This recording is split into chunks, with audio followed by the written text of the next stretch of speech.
बस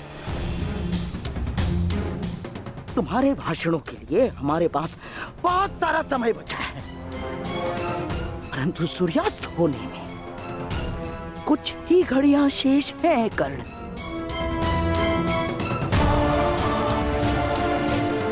आओ पांडवों को पकड़ते हैं।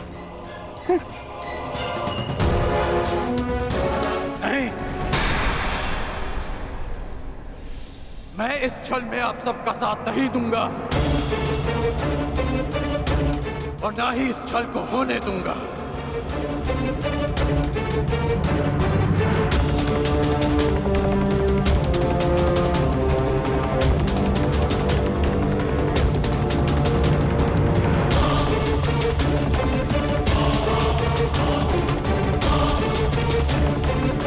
क्या नहीं जाओगे? तुम हस्तिनापुर के सेवक हो कर्ण, सेवक। और ये बात कभी मत भूलना, समझ गए?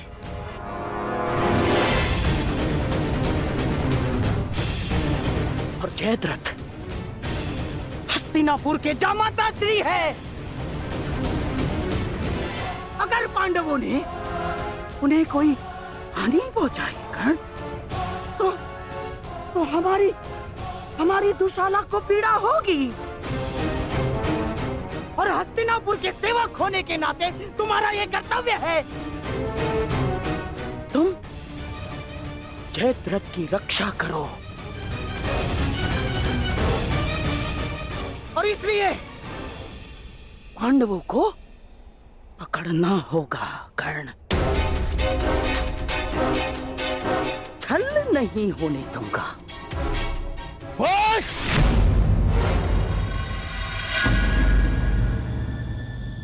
कर्ण मेरा देश है, तुम मेरे साथ चलोगे।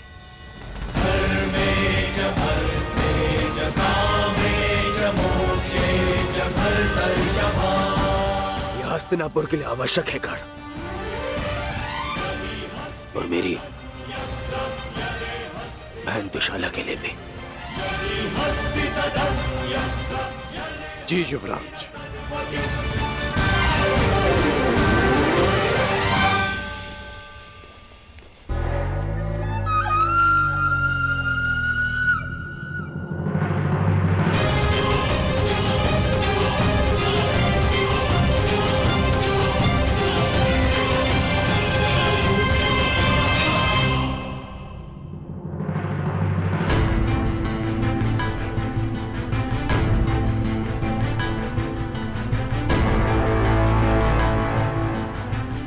मैं सौगंध लेता हूं, यदि जयद्रथ का बाल भी बाका हुआ तो मैं उन पांडवों को छोड़ूंगा नहीं।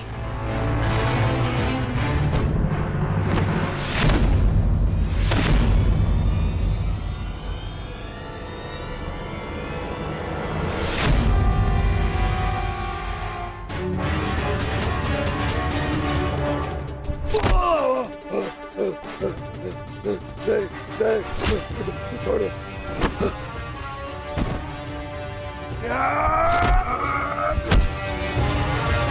क्षमा कर दो मुझे, तुम्हें क्षमा कर दूं।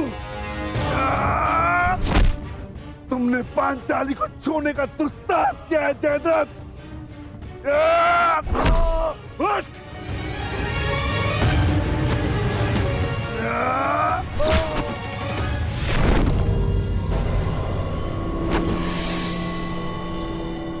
उसका दंड तो तुम्हें मिलकर रहेगा जयद्रथ।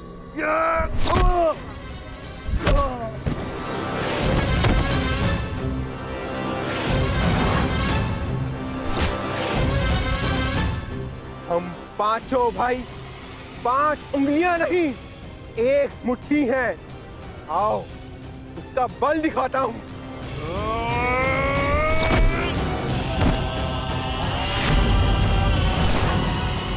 हम द्यूत भवन में विवश क्या बैठे, तुमने तो ये सोच लिया कि पांडव सदा सब कुछ सहते रहेंगे।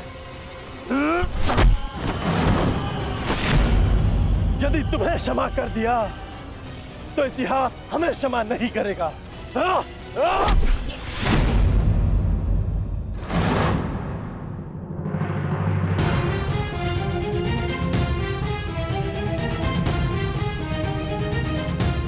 मुझसे भूल हो ये पांचाली, मेरे अपराध को क्षमा करो देवी।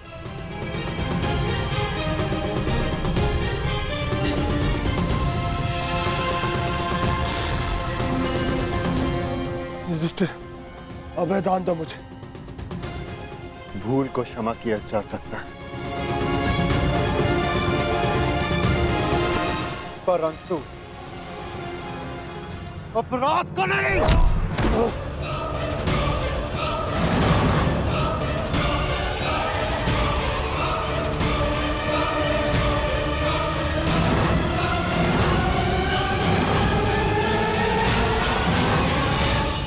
अभय दान दो युधिष्ठिर, तुम्हारी बहन का पति हूं मैं। यही तो विडंबना है कि तुम जैसा धूर्त दुशाला का पति है। क्या? तुमने पांचाली को ऐसे ही घसीटा था ना?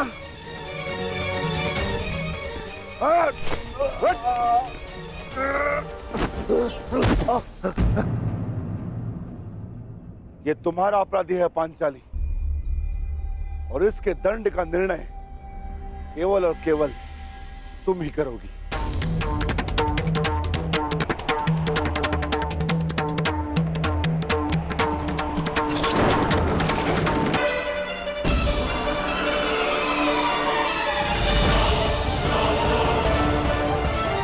क्षमा कर दो पांचाली, मेरे अपराध को क्षमा कर दो।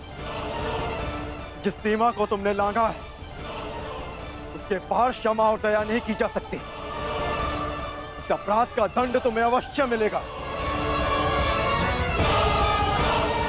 भाभी श्री पांचाली, आप तो नारी हो, क्या आपके मन में भी दया नहीं? बोलता हुआ अपराध हुआ है मुझसे, परंतु क्षमा चाहता हूं मैं।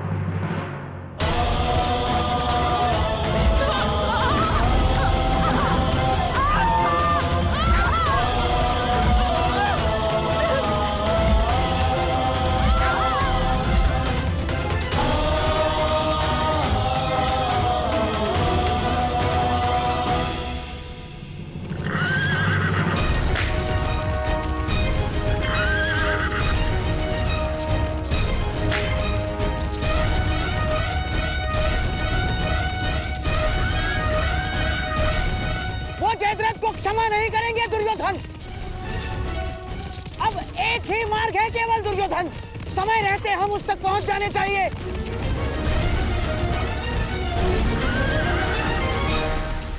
नहीं, नहीं, मुझे क्षमा कर दो। नहीं, नहीं, नहीं, नहीं। बोलता हूं अपराध हुआ मुझसे, परंतु क्षमा कर दो मुझे। अपमान की अग्नि में दया भस्म हो जाती है जयद्रथ।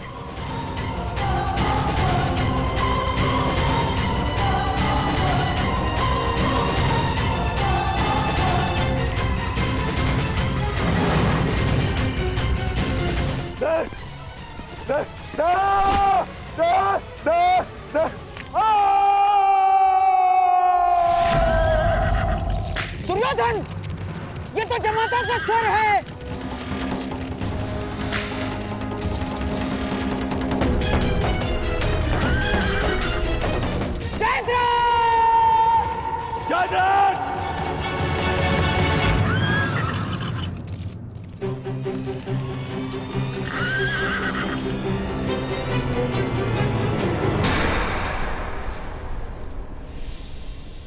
जीजाश्री,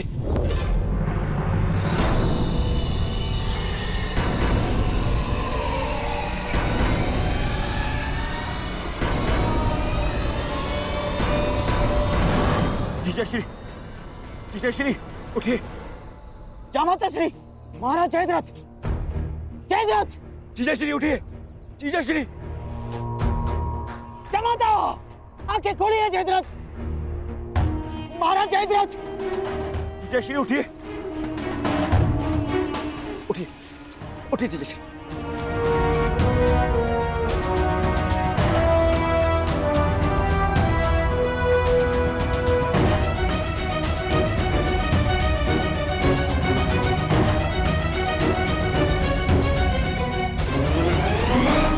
महाराज जयद्रथ, ये सब किसने किया? महाराज जयद्रथ, किसने किया बताइए। पांडव कहाँ है? वो चले गए। जीजाश्री, ये सब कैसे हुआ? किसने किया ये? पांडवों ने।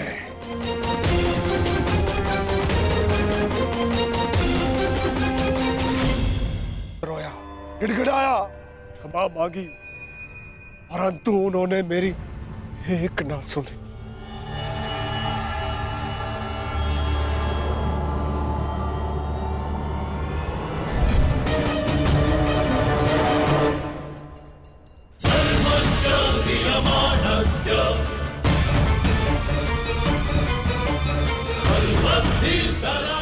इससे श्रेष्ठकर होगा कि तुम लोग मुझे मार दो। इतना अपमान मत करो मेरा।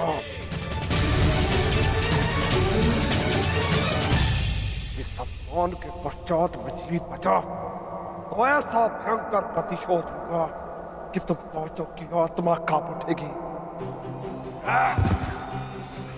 मत कर दो मेरा। अवश्य कर देता, परंतु वो दंड तुम्हारे लिए बहुत सरल होता। तुम्हारी ये 5 चोटियां स्मरण दिलाती रहेंगी तुम्हें कि पांचाली को हाथ लगाकर तुमने कितनी बड़ी भूल की थी। और फिर दुर्योधन को संदेश भी तो देना है कि तुम्हारा ये अपमान एक चेतावनी है उसके लिए कि हम अपना अपमान अभी तक नहीं भूले। 1 वर्ष पश्चात हम फिर लौटेंगे अपनी प्रतिज्ञा पूर्ण करने। बस अर्जुन, बस इतना ही पर्याप्त है। चलो। अर्जुन, मैं प्रतिशोध लूंगा।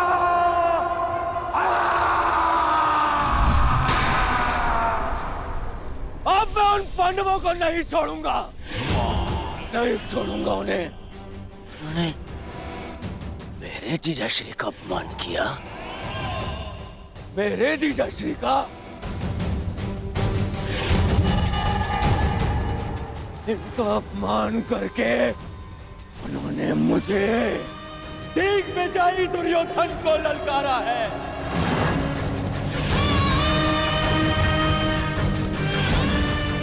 अधिक दूर नहीं गए होंगे वो पांडव।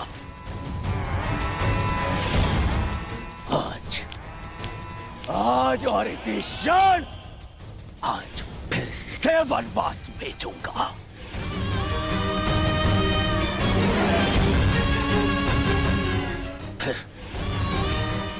फिर मैं उनका वध करूंगा।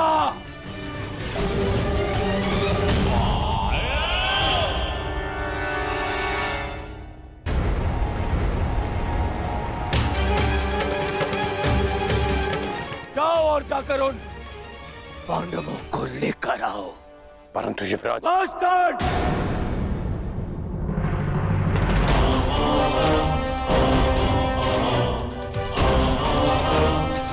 बस अब और नहीं।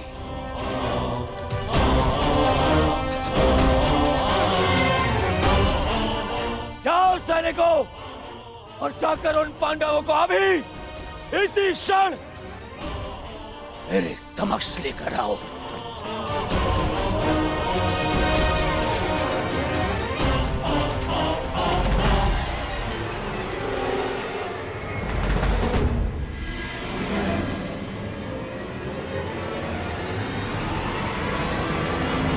कर्ण,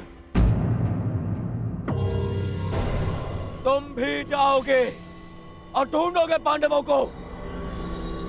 यह हस्तिनापुर के युवराज का आदेश है तुम्हें।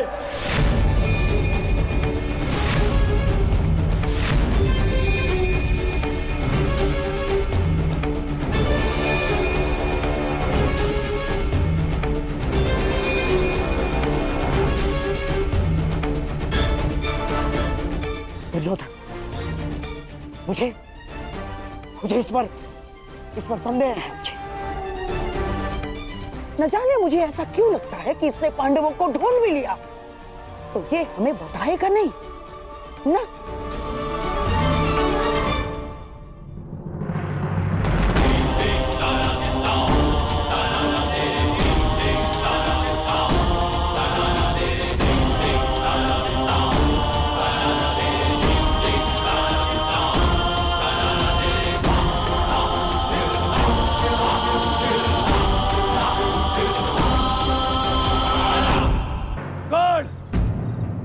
तुम भी जाओगे और ढूंढोगे पांडवों को।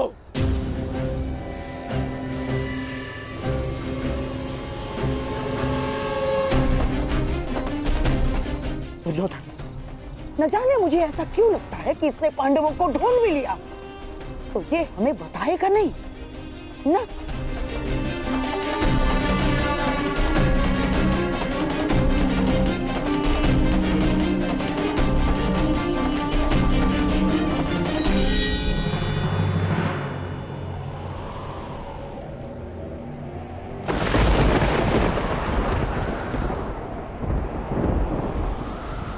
हे प्रभु, अज्ञातवास प्रारंभ हो चुका है।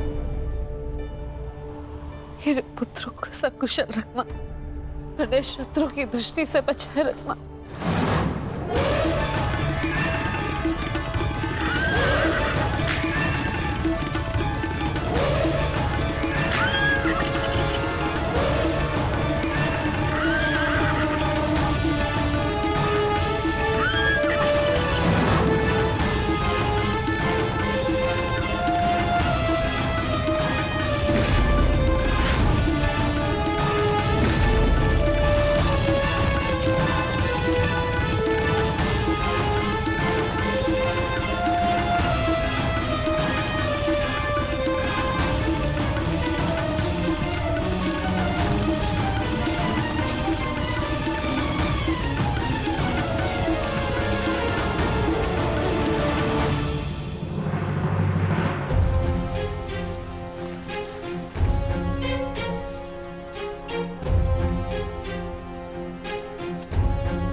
भाग्य हमारे पक्ष में।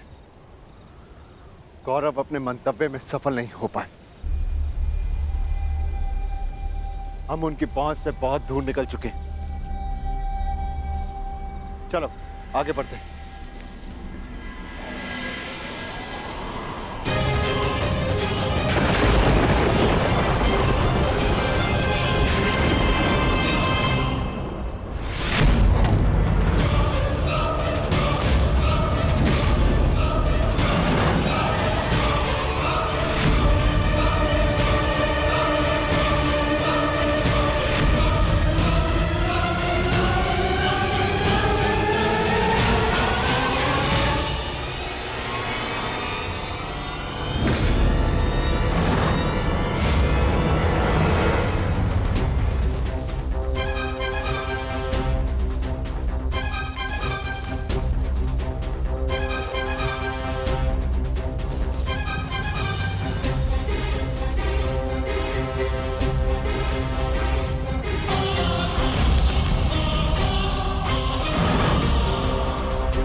यदि आज फिर से वनवास भी गया तो तुम्हें स्वर्ग पहुंचा कर जाऊंगा। ये तो द्वंद्व पूर्ण होने पर पता चलेगा अर्जुन, कि किसे वीर गति मिलेगी और कौन स्वर्ग जाएगा। कौन है वहां?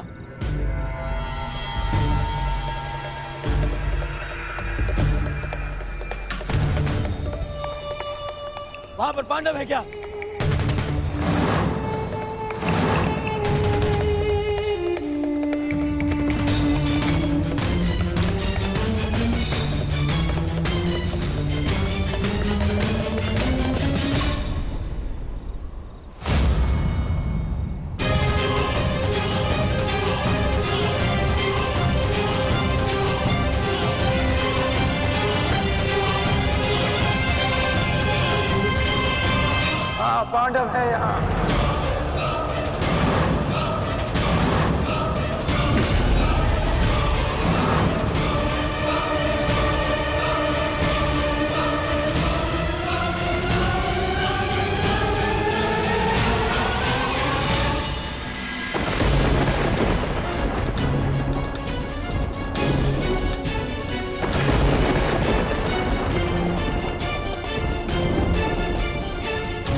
ये दीपक मेरे पुत्रों के प्रतीक है, इन्हें मैं बुझने नहीं दे सकती।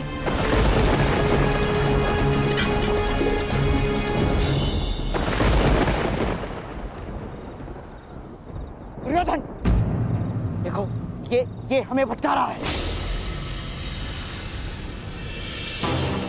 नहीं मामाश्री, कर्ण मेरे साथ में ऐसा नहीं करेगा। दुर्योधन, कुछ समय पूर्व इस कर्ण ने जो हमारे साथ किया वो क्या था? हाथ में आए हुए पांडवों को जाने का अवसर दिया इसने।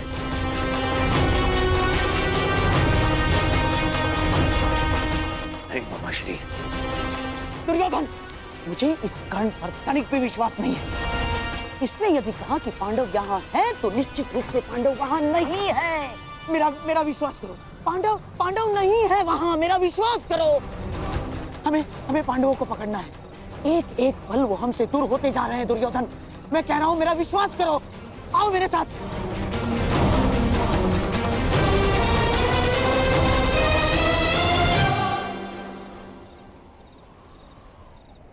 मामाश्री कह रहा है तुम्हारा, इस पर विश्वास करोगे तुम?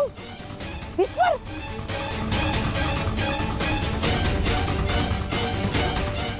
आओ, चलो दुर्योधन।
ये मत समझना कि मैं तुम्हें दयावश छोड़ रहा हूं,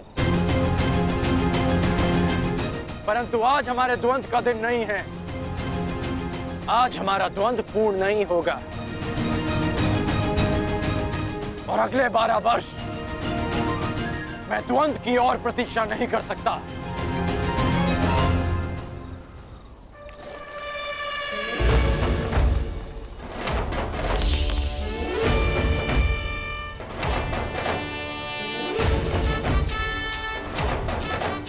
एक वर्ष पश्चात हम फिर मिलेंगे अर्जुन, जब तुम्हारा अज्ञातवास पूर्ण हो जाएगा, तब हमारे मध्य और कोई नहीं होगा।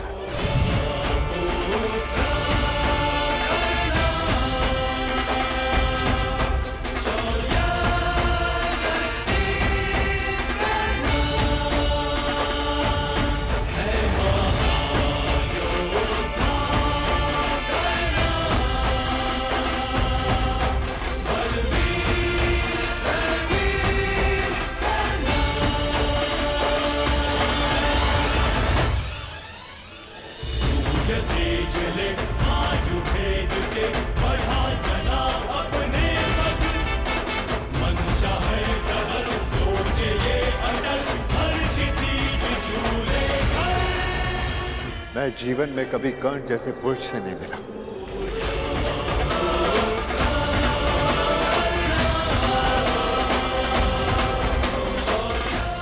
कदाचित ये हमारे पक्ष में होता।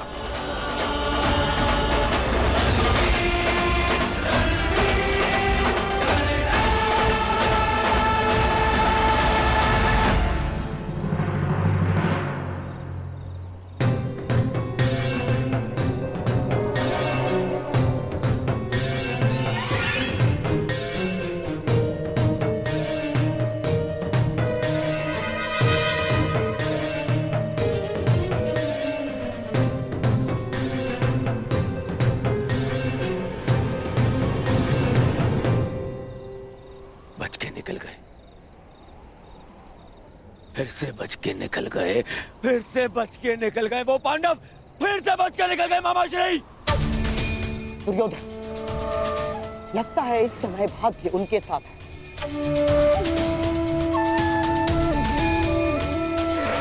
परंतु वर्ष में 6 बार ऋतु बदलते हैं, 6 बार। पूरा 1 वर्ष है हमारे पास। हमारा भी समय आएगा दुर्योधन, अवश्य आएगा, अवश्य। परंतु अब बहुत रात्रि हो चुकी है। अब रात्रि के इस अंधकार में उन पांडवों का पीछा करना असंभव होगा। अब क्या करना है, इसका निर्णय हस्तिनापुर जाकर ही करेंगे।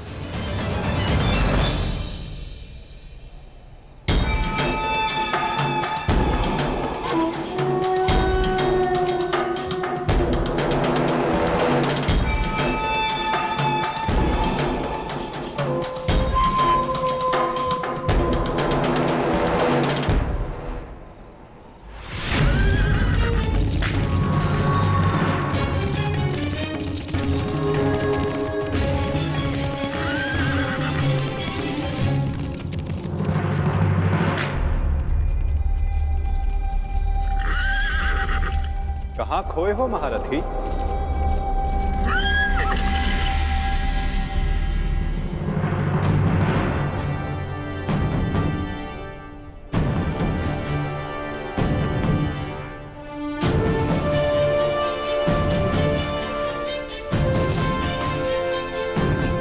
प्रणिपात केशव, क्षमा कीजिएगा, मैंने आपको देखा नहीं। क्योंकि मन उद्विग्न है, द्वंद अधूरा छोड़कर आ गए। हाँ, पाषाण बनकर जिस जल में गिरे थे उसी के साथ छल किया अंगराज। क्या इसे मैं ये संकेत समझूं कि तुम न्याय के पक्ष में आ रहे हो? आप तो सब जानते हैं केशव। हाँ, परंतु तुम्हारे मुख से सुनने का अलग ही आनंद है मित्र। तुम्हें सुनना अच्छा लगता है। तो सुनिए, मैंने छल नहीं किया, मैंने छल रोकने का प्रयास किया है। प्रयास किया है कि द्यूत में जो अधर्म हुआ उसे धर्म युद्ध सिद्ध होया जा सके। और यदि इसे कोई छल मानता भी है तो मेरा मानना है कि एक महान लक्ष्य के लिए एक असत्य का पाप चढ़ भी जाए तो कोई बुराई नहीं। और वैसे भी मेरे कंधों पर श्राप का बोझ इतना बड़ा है कि एक छोटे से पाप का बोझ कोई अंतर नहीं डालेगा वासुदेव।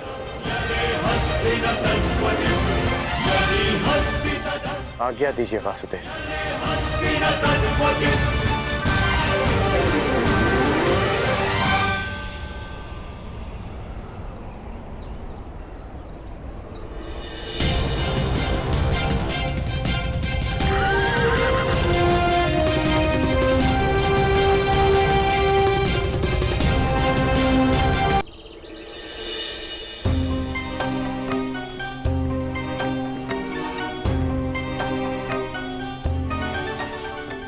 नहीं जाता, तनिक विश्राम कर ले आर्य पुत्र।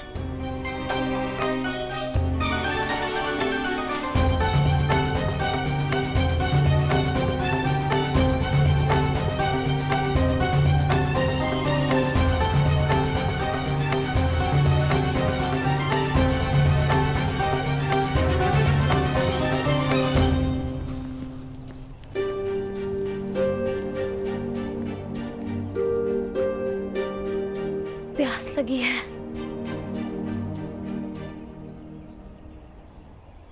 यहाँ तो आसपास जल भी नहीं दिखता।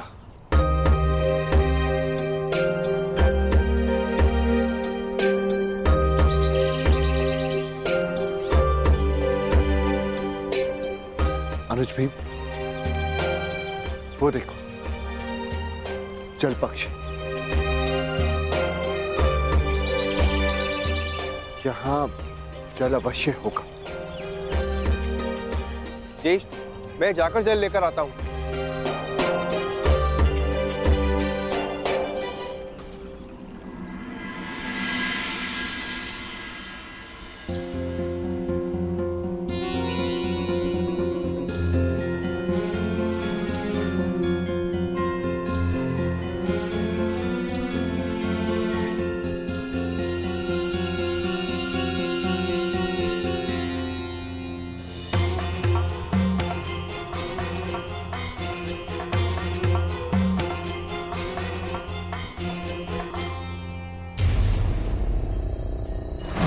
रुक जाओ।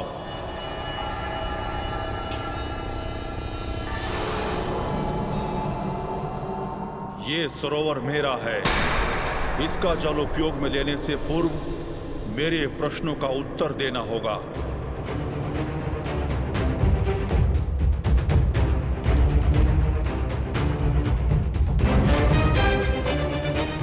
मैं नहीं जानता कि तुम कौन हो, परंतु तुम इतना जान लो, मैं पांडुपुत्र नकुल हूं, गुरुवंशज, महाबली भीम, धनुर्धारी अर्जुन का अनुज। मुझे तुमसे कोई भय नहीं है। ये वीर भोग्य वसुंधरा है, मुझ में बल है और मैं जल लूंगा।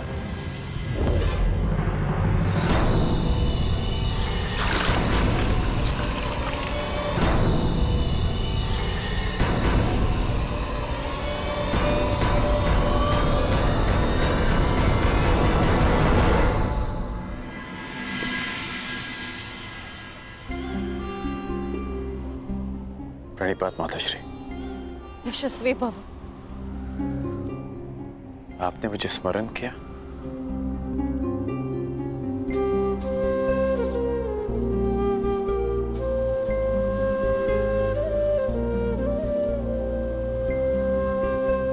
सुना मैंने कल क्या हुआ, किस प्रकार तुमने मेरे पुत्रों को फिर वनवास जाने से रोका। धन्यवाद करना था तुम्हारा, परंतु मन में एक प्रश्न है जिनका तुम दमन करना चाहते थे।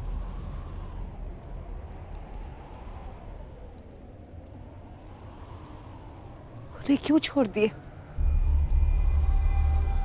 प्रतिज्ञा ली थी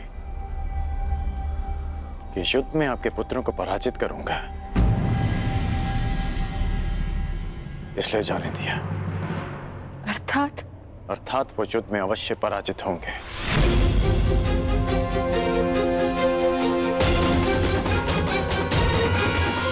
परंतु एक वचन भी है कि आपके पुत्र 1 वर्ष का अज्ञातवास अवश्य पूर्ण करेंगे।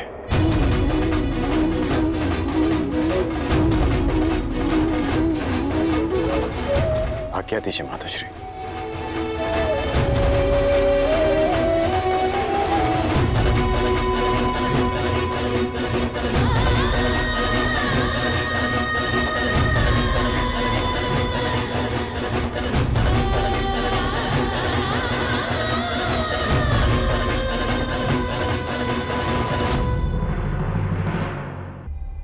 जिनका तुम दमन करना चाहते थे उन्हें क्यों छोड़ दिए? प्रतिज्ञा ली थी कि युद्ध में आपके पुत्रों को पराजित करूंगा, इसलिए जाने दिया। परंतु एक वचन भी है कि आपके पुत्र 1 वर्ष का अज्ञातवास अवश्य पूर्ण करेंगे।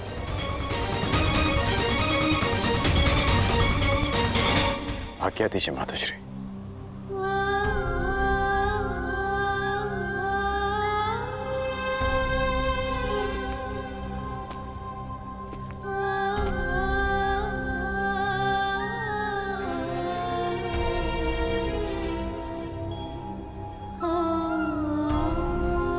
कदाचित मैं तुम्हें बता सकती पुत्र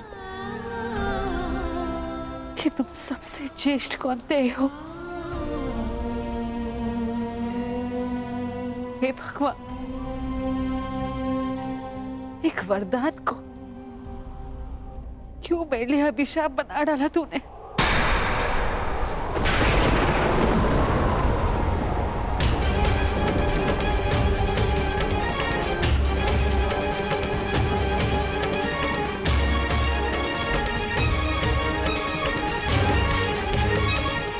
ईश्वर,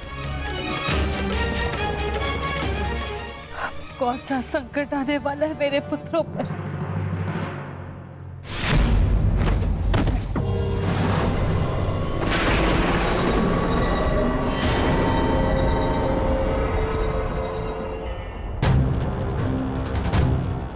इतना विलंब हो गया है, अब तक तो नकुल को आ जाना चाहिए था। मैं देख कर आता हूँ ज्येष्ठ, कहीं कोई संकट तो नहीं। मैं भी साथ चलता हूँ। दुर्योधन के गुप्तचर हमारी खोज में है, कहीं उनकी ओर से कोई संकट ना आया हो। यदि शत्रुदल से कोई हुआ तो ज्येष्ठ उन्हें तो मैं स्वर्ग लोक भेज कर ही आऊंगा।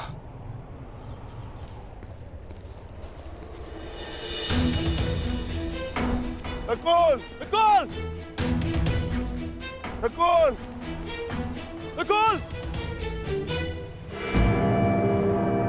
भ्राता भीम! नकुल! नकुल!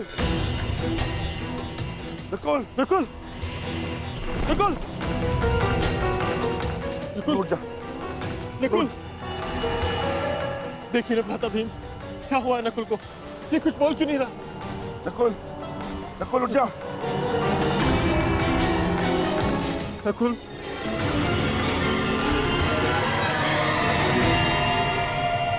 कौन छिपाए यहाँ? किसने मेरे अनुज नकुल पर प्रहार करने का साहस किया है?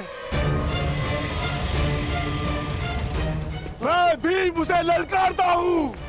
मैं कहता हूँ सामने आ। आज तुम्हारा नाश तो निश्चित है। नकुल!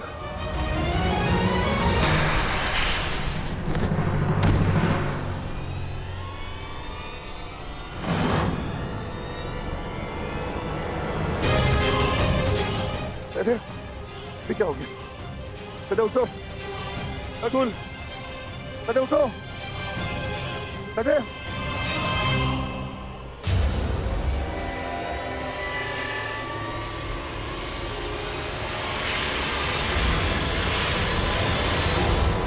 भ्राता भीम!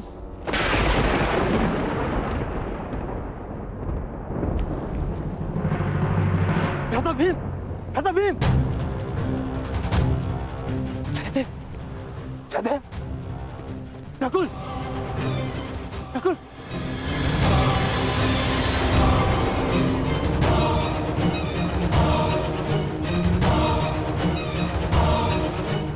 जो महाबली भीम को गिरा सके वो किसी सामान्य मनुष्य की वश की बात नहीं।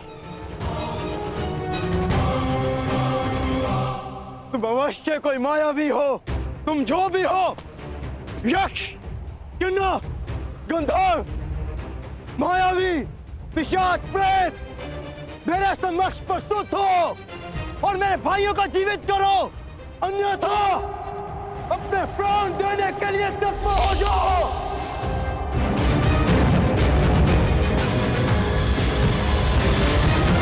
मैं धनुधारी अर्जुन तुम्हें ललकारता हूं।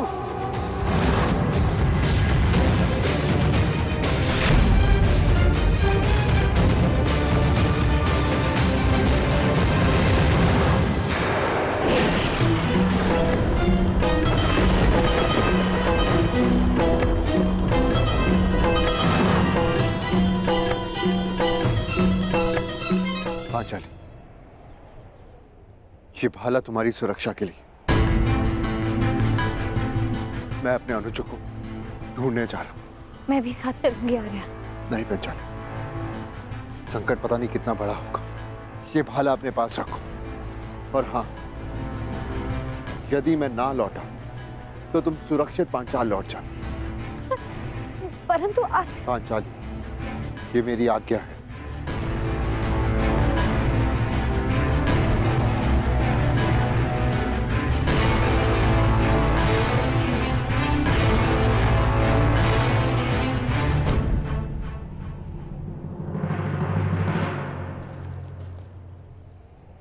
नकुल! भीम! सहदेव!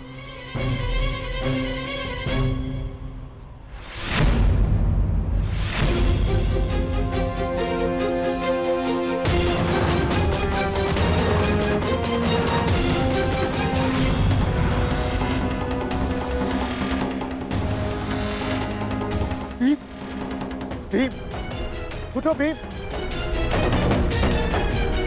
सहदेव, सहदेव, नकुल, आंखें खोलो। अर्जुन, अर्जुन अपनी आंखें खोलो। अर्जुन, उठो मेरे अनुजो, उठो, उठो अनुजो, उठो।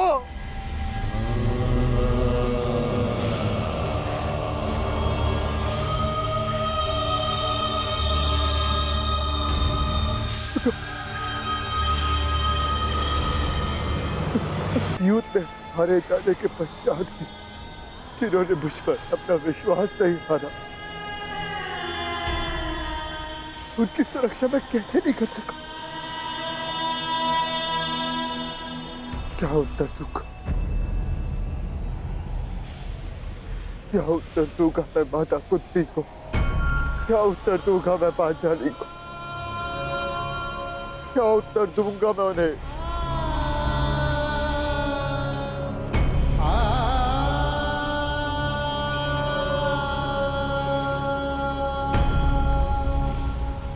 मैं नहीं चाहता कि आप कौन, परंतु मैं ये चाहता कि मेरे अनुजों की हत्या में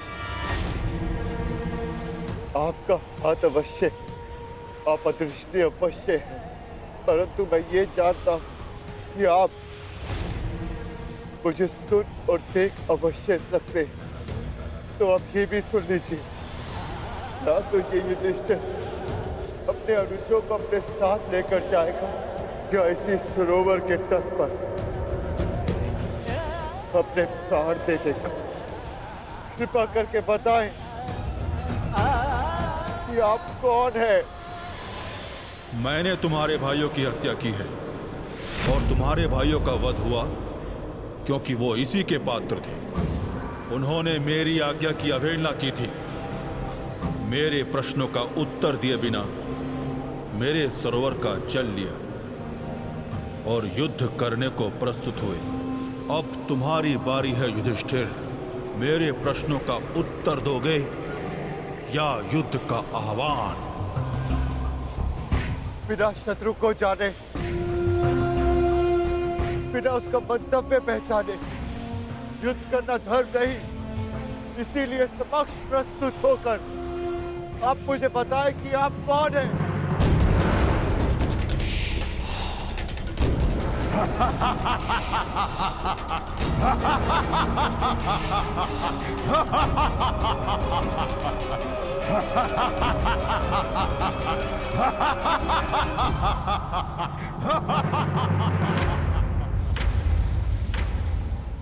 मैं यक्ष नायक हूं और ये सरोवर मेरा है। पंच तत्वों पर केवल परमेश्वर का अधिकार है, तो फिर इस जलाशय के जल का उपयोग करने से आप किसी को कैसे रोक सकते हैं? ऐसे कैसे किसी के प्राण ले सकते हैं आप? उत्तर दीजिए। मैं व्यर्थ विवाद नहीं करता हूं युधिष्ठिर। धर्मराज हो, इतना तो समझते हो ना कि बिना किसी की अनुमति लिए किसी की वस्तु का प्रयोग करना चोरी है और मैंने चोरों को दंड दिया है। परंतु तुमने यहां आकर ना मेरी संपत्ति पर दृष्टि डाली और ना मुझे युद्ध के लिए ललकारा। अभी तो तुमने मेरा आह्वान किया, इसलिए मैं तुम्हें एक अवसर देता हूं। मुझे मेरे प्रश्नों का उत्तर दो और मैं तुम्हारे एक भाई को जीवित कर दूंगा। बोलो, स्वीकार है?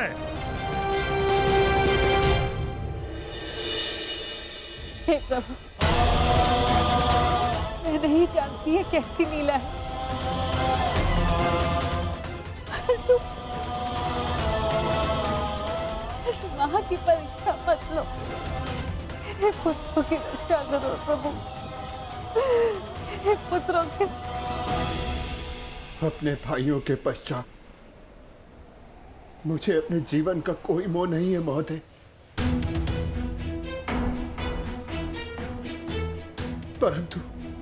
परंतु मेरा एक भाई जीवित हुआ तो मुझे संतोष होगा। तो ठीक है, मेरा पहला प्रश्न, मनुष्य का सबसे बड़ा धर्म क्या है?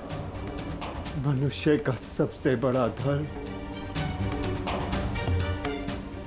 अपना लक्ष्य पूरा करना है। और उसका लक्ष्य क्या है?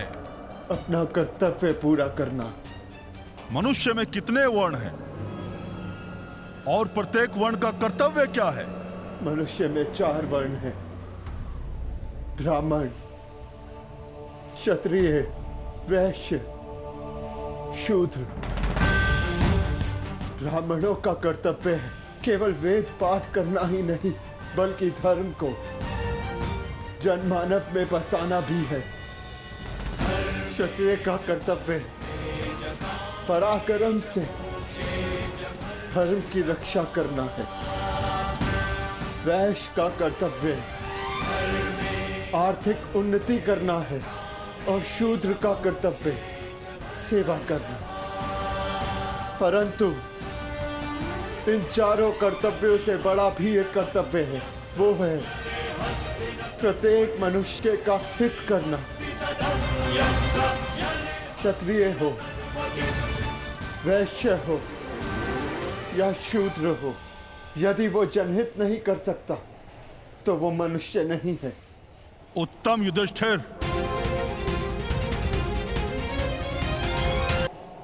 कि जल से पतला कौन है? जल से पतला ज्ञान है,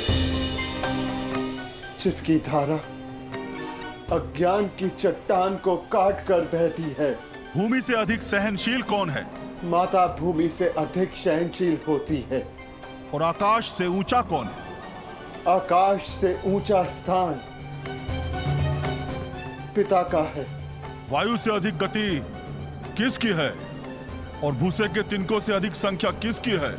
मन की गति वायु से अधिक तीव्र है और चिंता की संख्या भूसे के तिनकों से अधिक है। विदेश में मनुष्य का संबंधी कौन है? रोगी का संबंधी कौन है? और मृत्यु शैया पर लेटे मनुष्य का संबंधी कौन है? विदेश में मनुष्य का सबसे बड़ा संबंधी उसकी विद्या है, जो एक मित्र की भांति उसे हर संकट से बचाती है। रोगी का संबंधी उसका चिकित्सक है, जो पत्नी और माता की भांति उसकी सेवा करता है। और मरने वाले का संबंधी केवल धर्म और दान है, उसके सत्कर्म है, जो मरने के पश्चात उसके साथ जाते हैं।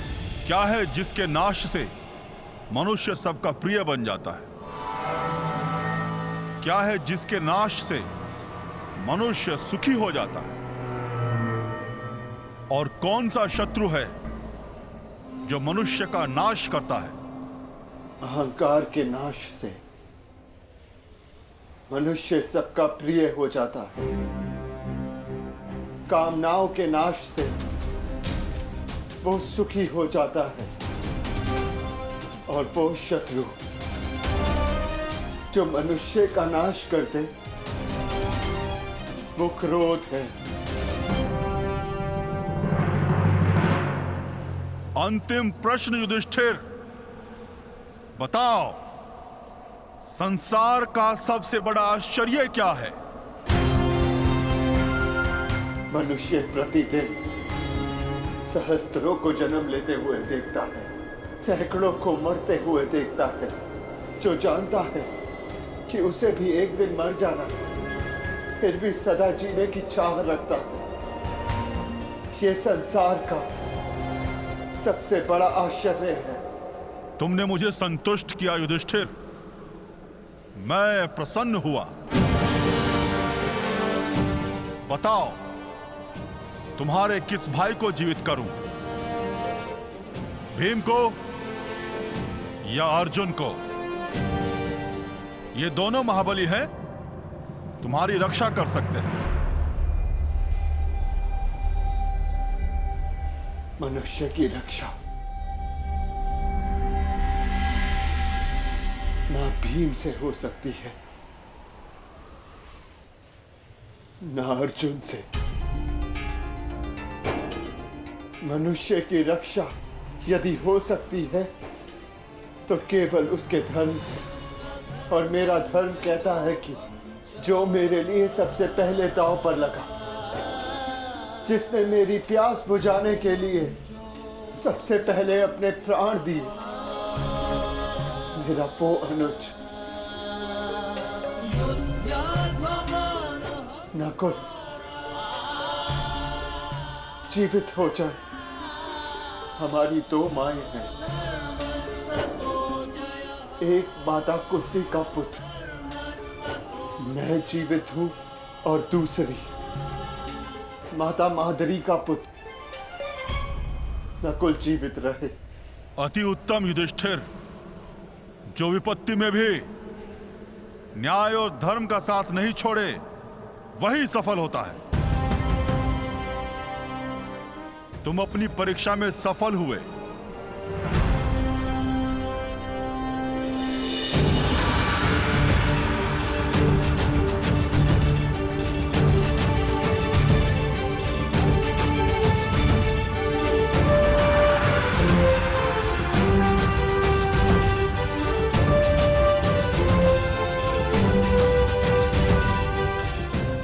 मैं पूरा संसार जीत के,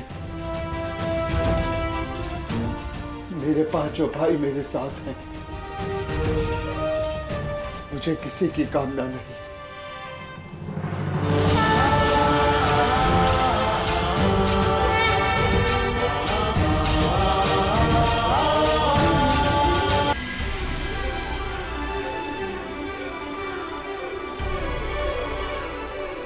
मैं धर्मराज हूं युधिष्ठिर, तुम्हारा पिता।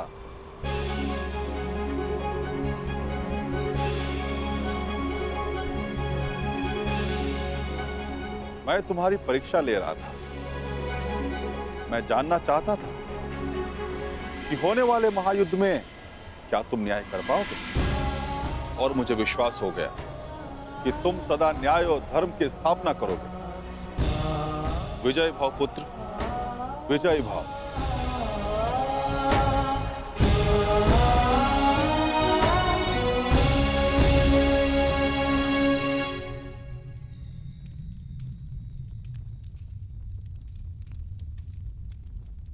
मेरे सभी पुत्र अब सुरक्षित हैं। धन्यवाद देव।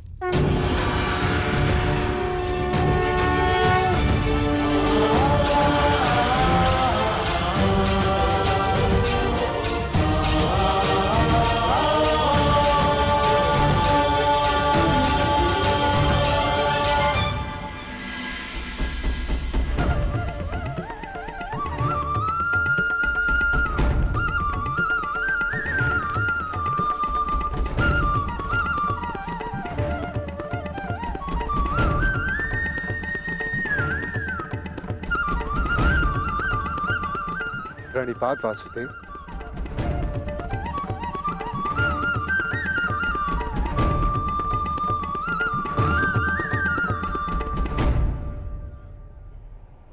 आप यहां वासुदेव?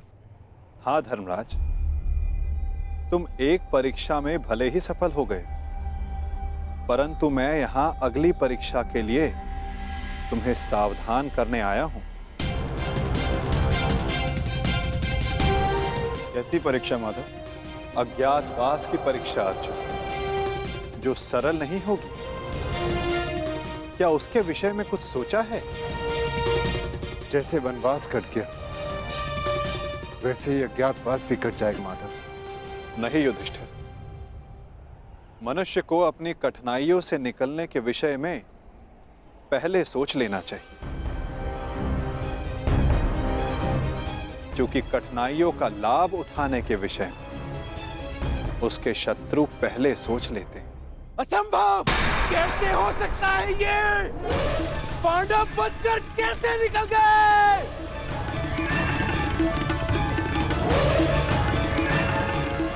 दिग्विजय प्राप्त कर ली, चारों दिशाएं जीत ली, परंतु हर बार पांडवों से क्यों हार जाते हो तुम? इतने सैनिक साथ थे, शकुनी तुम भी थे, फिर कैसे असफल हुए? कैसे?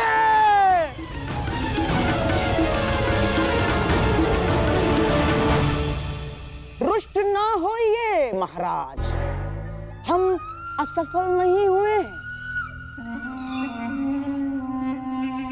क्योंकि पांडवों का अज्ञातवास भंग हो चुका है।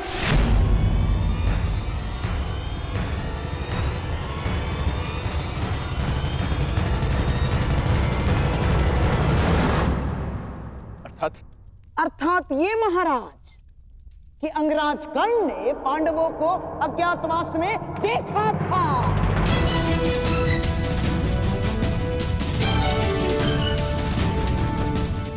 इसीलिए नीति अनुसार पांडवों का अज्ञातवास भंग हो चुका है।